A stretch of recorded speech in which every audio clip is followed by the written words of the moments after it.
जय माता दी। आप सभी का मेरे चैनल पर बहुत बहुत स्वागत है। कौरव वंश में जन्मा दुर्योधन अधर्मी क्यों था?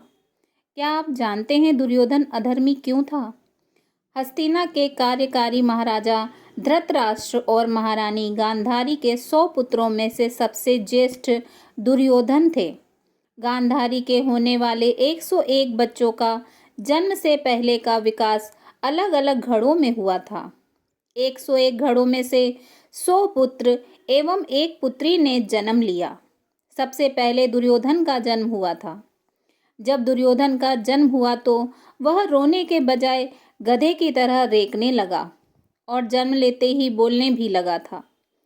दुर्योधन के जन्म का समय इतना अशुभ था कि उस समय उपस्थित महर्षि वेदव्यास एवं हस्तिनापुर के राजपुरोहित कृपाचार्य ने इस बच्चे को त्यागने योग्य बतलाया।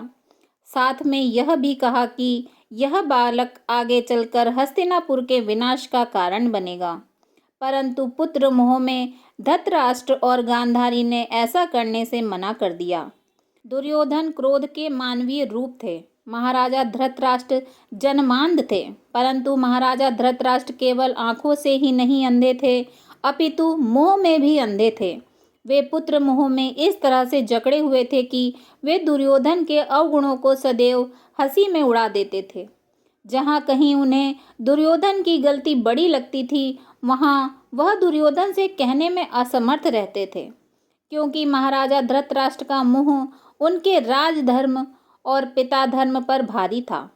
अपने पुत्र को शिष्टाचार न सिखाना, उसकी गलतियों पर पर्दा करना और उसके अपराधों पर उसे दंड न देने का यह नतीजा निकला कि सभी को महाभारत के युद्ध के चौखट पर खड़ा होना पड़ा।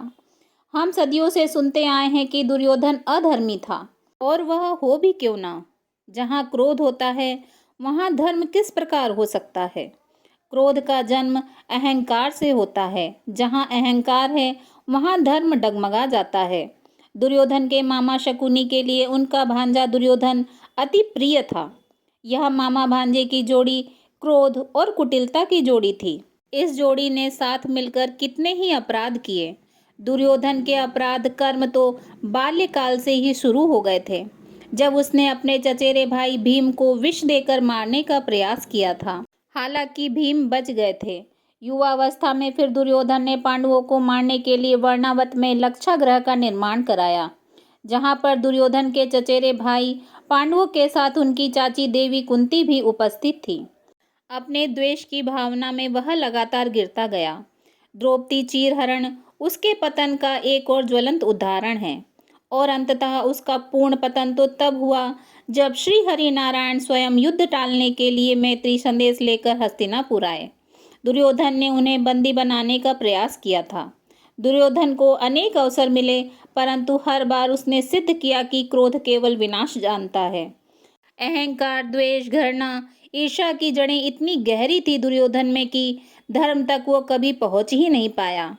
दुर्योधन के दुराचारी होने में उसके जन्म और उसके संस्कार दोनों ही भागीदार हैं। माता पिता का मोह और मामा की कुटिलता का बड़ा योगदान रहा उसके दुराचारी होने में, और दुर्योधन के यही अवगुण कौरवों के अंत का कारण बने।